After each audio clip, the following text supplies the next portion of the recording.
Uang beredar saat ini hanya 44% dari GDP nasional dan ini berbahaya dari kacamata orang yang mengerti ekonomi makro dan mikro di Indonesia. Maaf, informasi seperti ini memang terlihat nyinyir kepada menteri jagoan yang berprestasi internasional. Namun entah mengapa, mungkin karena nggak banyak yang paham ilmu ekonomi, maka melihat data seperti ini yang tidak membuat ekonomi bergerak ini saat ini terlihat biasa saja. Padahal kalau melihat dari indikator ekonomi seperti di awal tadi yang mendapatkan data bahwa uang beredar saat ini hanya 44% dari GDP nasional, ini artinya banyak sektor ekonomi yang sakit keras, sakit kronis. Sayangnya data seperti begini, yaitu yang 44% uang beredar, nggak banyak yang paham cara bacanya bahwa ini berbahaya bagi ekonomi sebuah negara. Malaysia, Filipina, Thailand itu 120%-an uang beredar dibandingkan GDP nasionalnya. Ini sama-sama kena COVID loh ya negaranya. Negara-negara di ASEAN ini dalam 7 tahun terakhir pertumbuhan ekonominya adalah 50%-an dibandingkan pejabat saat ini yang hanya bisa membuat 20% tumbuh dalam 7 tahun. Padahal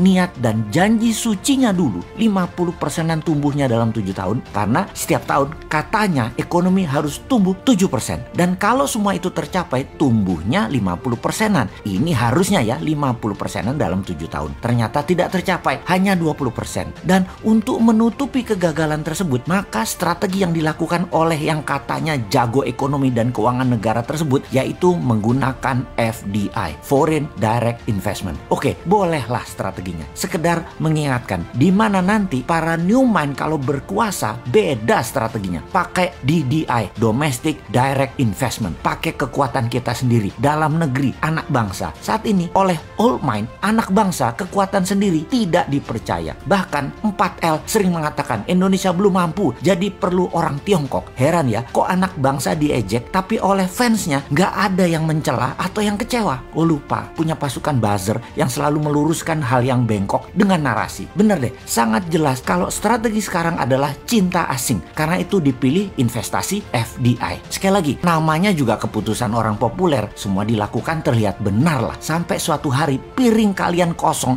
nggak ada lauk yang bisa dimakan. Baru Anda akan percaya ada masalah bernegara ekonominya. Tapi kita ini warga negara yang baik. Kita oke, setuju FDI. Coba sekarang kita kalkulasi strategi FDI itu. Setelah kita hitung FDI dana masuk dibagi jumlah penduduk Indonesia, ternyata di Indonesia hanya dapat $100 per orang FDI-nya. Dibandingkan Singapura tahun lalu, FDI masuk ke Singapura adalah $19.000 per orangnya. Jauh langit dari bumi FDI Indonesia dibandingkan Singapura itu. Oke, kita samakan dengan Vietnam kali ini. Bagaimana? Biar nggak hilang muka tuh pejabat yang sering dapat hadiah dari negara pemberi hutangan. Vietnam ternyata dapatnya $270 per orangnya dari FDI di tahun lalu di 2020. Oke, kita ke Malaysia sekarang. Malaysia, Filipina sama dengan Indonesia. $100. Seneng? Tahu kalau Filipina dan Malaysia sama dengan Indonesia? Seneng ya? Harusnya yang nggak seneng. Old mind seneng. New mind yang nggak seneng lah. Indonesia tuh punya segalanya yang Malaysia dan Filipina nggak punya. Kok hanya dapat $100?